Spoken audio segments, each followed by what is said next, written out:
So, అంటే అదే మీ ఫిల్మ్స్‌లో villains ఎక్కువ కనిపించరు. అదే అంటున్నాను. క్యారెక్టర్స్ మధ్య వచ్చే కాన్‌ఫ్లిక్ట్స్ వల్లే ఎక్కువగా ముందుకు డ్రివెన్ అవుతున్నాయి.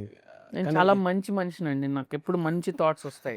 సో, ఇప్పుడు ఇందులో విలన్ కావాల్సినప్పుడు ఒక లోపల ఒక విలనిజం ఉన్న వ్యక్తిని వెతికాము. ఆ!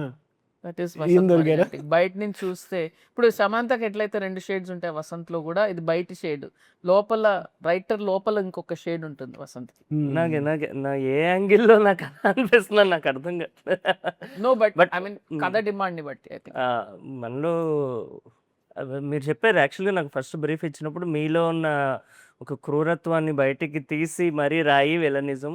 మంచిగా వాడికి హ్యూమన్ సైడ్ ఉంటుంది. అదంతా మనం we try to humanize everybody కదా!